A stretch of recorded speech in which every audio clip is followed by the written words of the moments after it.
They brought magic to life. They made us believe in owls, wands, and a world beyond the wall. But behind the spells and stardust, some of the stars who lit up Hogwarts faced heartbreak, battles, and silence far from the spotlight. This isn't just about wizards. It's about the souls who made us believe in magic, then quietly slipped away. Are you ready to discover the untold stories behind the wands? Alan Rickman as Severus Snape. He entered Hogwarts like a shadow, slow, silent, and unforgettable. Alan Rickman didn't just act, he carved Severus Snape into the soul of a generation. With every measured word, every piercing glance, he turned what should have been a side character into the emotional core of the entire saga. We hated him, feared him, and then suddenly mourned him.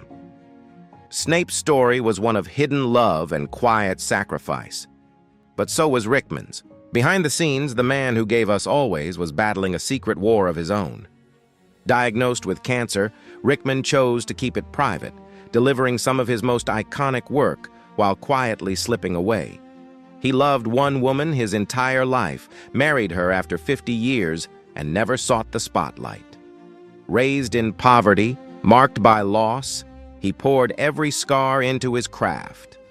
When he passed in 2016, the world lost more than an actor. We lost the man who made silence powerful, who made cruelty poetic, and who reminded us that real strength often hides in the darkest corners. And maybe, just maybe, that's why Snape still lingers.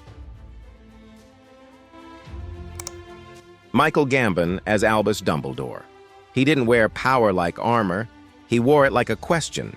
When Michael Gambon stepped into Dumbledore's shoes, he didn't try to imitate. He reimagined.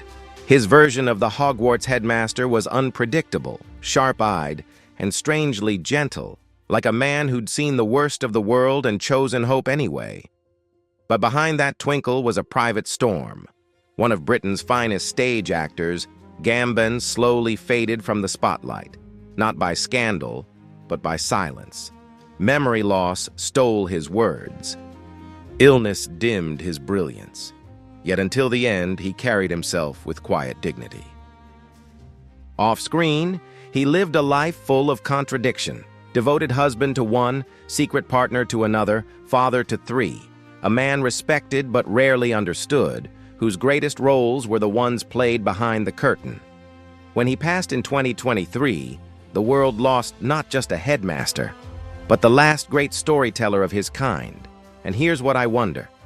Did Gambon's Dumbledore ever make you feel like maybe, just maybe, even broken people can lead? Richard Harris as Albus Dumbledore. Before the fire in his eyes, before the fierce duels and cryptic plans, there was grace.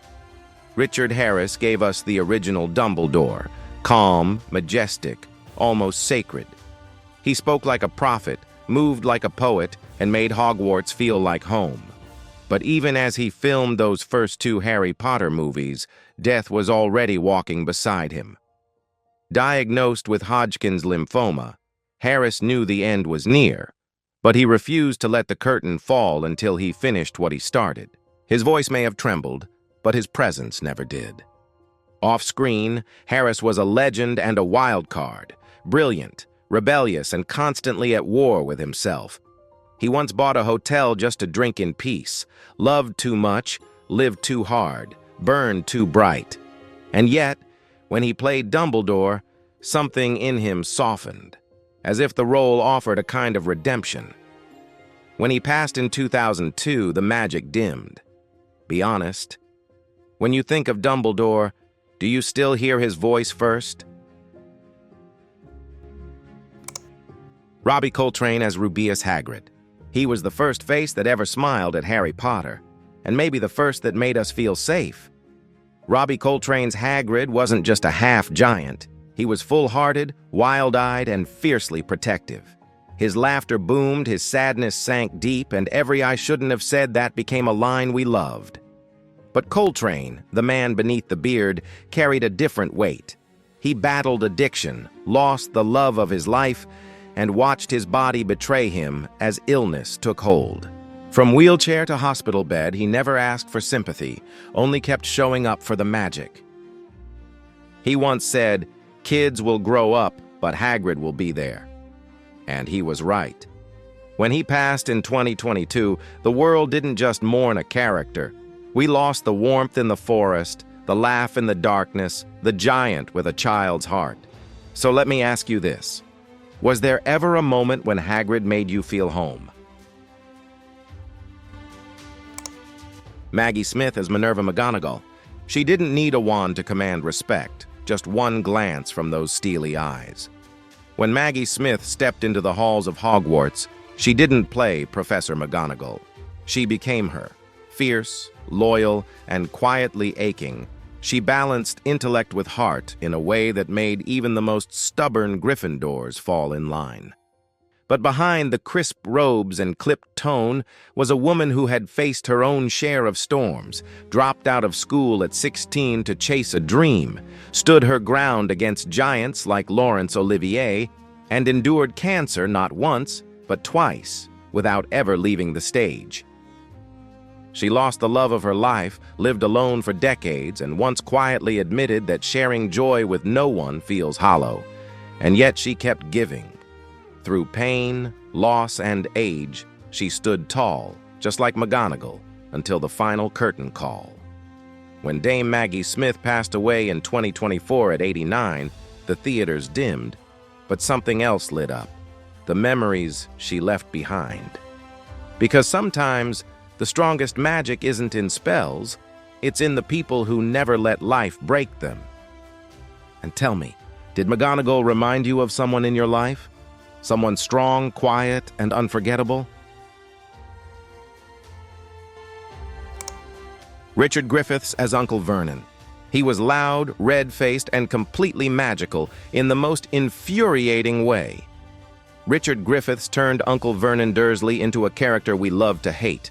His booming voice, explosive rants, and bug-eyed disbelief at anything remotely wizard made him a perfect foil for Harry. But beyond the bluster, Griffiths was a master of his craft. A gentle soul in real life, he battled lifelong health issues caused by a childhood illness that stunted his growth and slowed his metabolism. The body that made him unforgettable also became his burden. Offstage, he was adored by fellow actors and audiences alike. On stage, he was a titan, winning every major theater award for his role in The History Boys. He loved deeply, married once, and stayed with her until the end. When he passed unexpectedly after heart surgery in 2013, the industry mourned not just a brilliant performer, but a kind man with a laugh that filled every room. Let me ask you this. Was Uncle Vernon just comic relief to you, or did you sense the sadness hiding under the shouting? Helen McCrory as Narcissa Malfoy. She walked into the wizarding world like a storm in silk, sharp, elegant, and dangerous in the quietest way. Helen McCrory's Narcissa Malfoy wasn't a villain. She was a mother, a survivor, a woman who lied to the Dark Lord himself to save her son. With just a few scenes, Helen delivered one of the most unforgettable portraits of maternal love in the entire series. But her real-life strength ran even deeper. A powerhouse of British theater, she lived with fire in her soul and never once let cancer define her final chapter. She kept her illness hidden, continued working, and raised 2 children with the same fierce devotion she brought to the screen. Married to actor Damian Lewis, she was known for her wit, wisdom, and generosity, donating millions during the COVID crisis, even as her body was quietly failing. When she passed in 2021 at just 52, the world didn't just lose an actress. We lost a woman who redefined grace under pressure. Tell me, in that moment when Narcissa knelt beside Harry, did you feel it too? That sometimes the bravest magic is simply choosing love over fear? Verne Troyer as Griphook. He stood just 81 centimeters tall, but the world looked up when he walked into a scene. Verne Troyer's appearance as Griphook in Harry Potter and the Sorcerer's Stone was brief, but unforgettable. Sharp eyes, quick wit, and a quiet sadness that lingered long after he left the screen. Behind the prosthetics and pointed ears was a man who had faced giants his whole life, and not just the metaphorical kind. Born with achondroplasia, raised in an Amish household, Verne was taught to work, not be pitied. He chopped wood, fed livestock, and built a toughness that Hollywood would later mistake for invincibility. Fame hit him fast and hard with Austin Powers, but it didn't heal old wounds. Behind the red carpets were battles with addiction, depression, and the weight of being seen as a joke instead of a man. He gave the world his humor, his talent, his heart, but couldn't save himself. In 2018, Verne Troyer died from alcohol poisoning at just 49. So here's the question. When we laughed at Mini-Me, did we ever stop to wonder if he was hurting underneath the grin? John Hurt as Garrick Ollivander. He spoke like he was casting a spell, even when he whispered. John Hurt's Garrick Ollivander wasn't just a wand maker, he was the gatekeeper of destiny. With one line, "The wand chooses the wizard," he gave Harry Potter his first taste of fate. But that quiet magic came from a man who had lived a lifetime of pain. Hurt was never the loudest man in the room, but always the most haunted. Bullied as a child, isolated by a strict upbringing, he found refuge only in cinema and eventually became its wounded soul. He played monsters, victims, prophets, and broken men with such truth that it hurt to watch. Off-screen, his life was messy and brilliant. 4 marriages, chain smoking, countless nights alone. Even cancer couldn't keep him from working. Diagnosed in 2015, he declared remission, then slipped away just 2 years later, days after his 77th birthday. Robert Hardy as Cornelius Fudge. He played power not with menace, but with fear. Robert Hardy's Cornelius Fudge wasn't a Dark Lord or a Death Eater. He was something more chilling, a man so desperate to stay in control that he denied the truth until it destroyed him. Hardy made Fudge feel real, not evil, but familiar. A politician caught between comfort and chaos. But off-screen, Robert Hardy was nothing like the character he portrayed.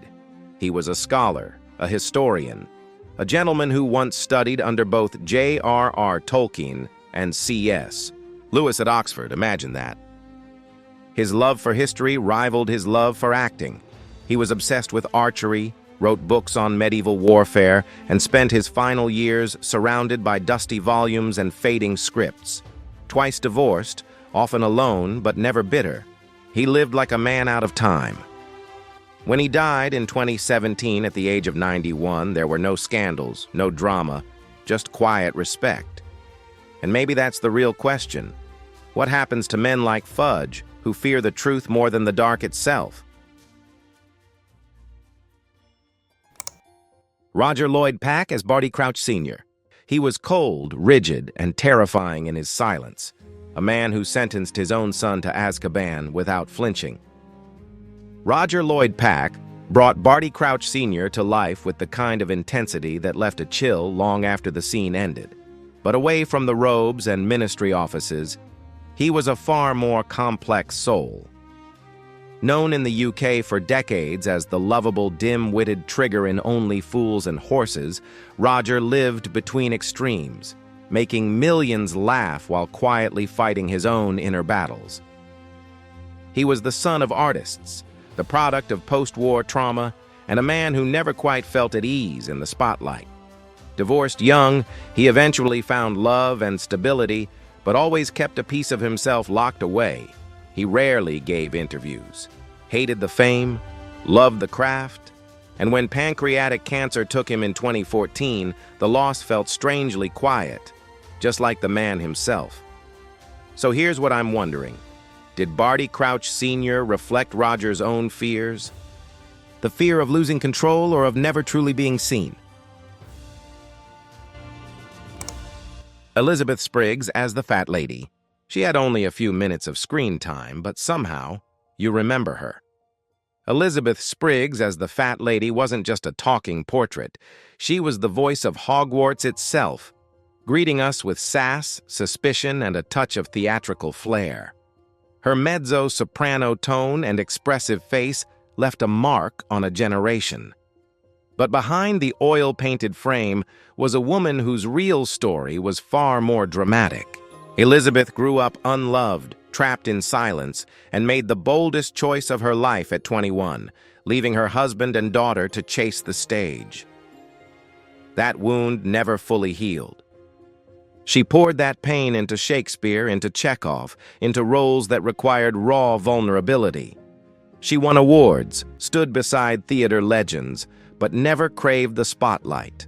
Fame came late. Recognition came quieter than deserved. Only in her later years, with a loving third husband and a softer life, did she find peace. When she died in 2008, those who knew her didn't mourn a celebrity. They mourned a soul who gave everything to the craft. And maybe the fat lady wasn't guarding a common room. Maybe she was guarding her heart all along, don't you think? Paul Grant as Goblin. He once stood among giants in Star Wars, Harry Potter, and Willow. But in the end, he was a man the world forgot. Paul Grant played a goblin in Harry Potter and the Sorcerer's Stone, tucked behind makeup and prosthetics, helping build the magic of Gringotts with a glance and a growl. It was a small role, but for Paul it was a flicker of light in a life that had begun to dim.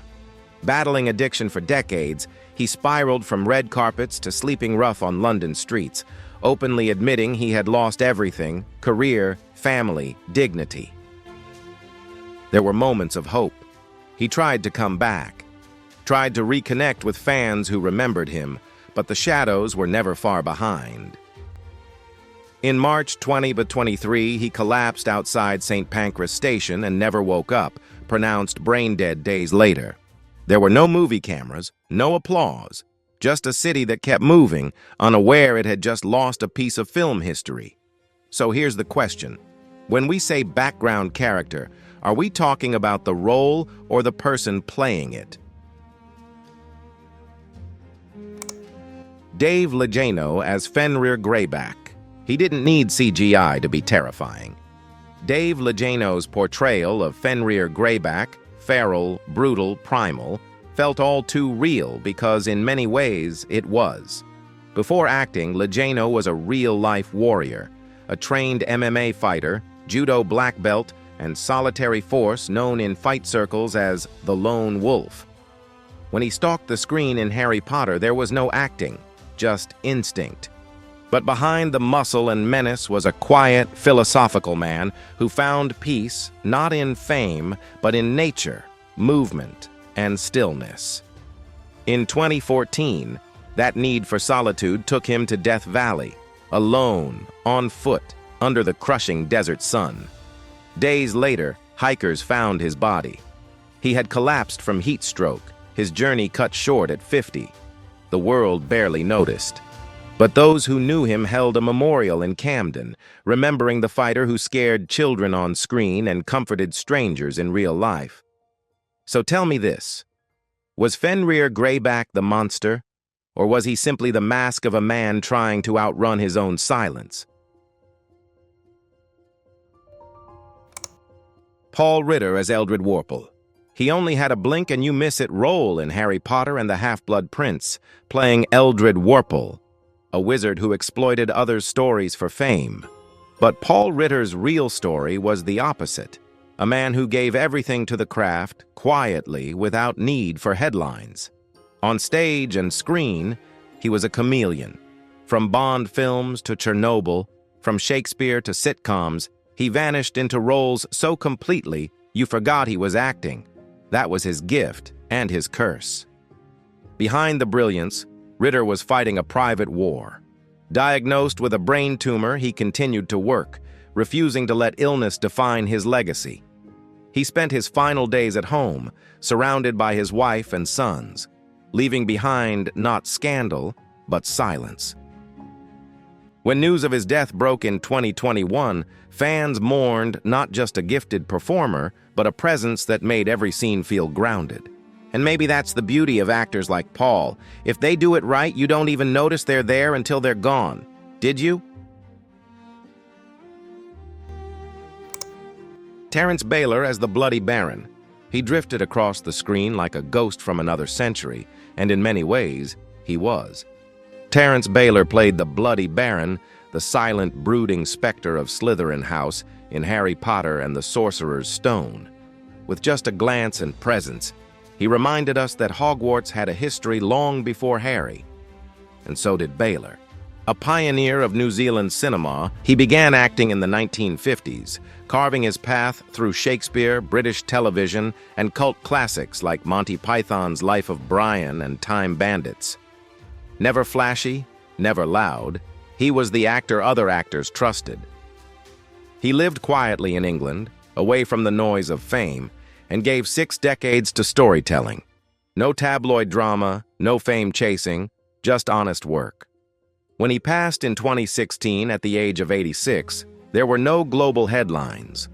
But for those who knew him, it was the quiet exit of a man who had always played his parts in shadows. So here's the final question. How many legends pass us by like ghosts in the castle, never asking to be remembered but deserving to be?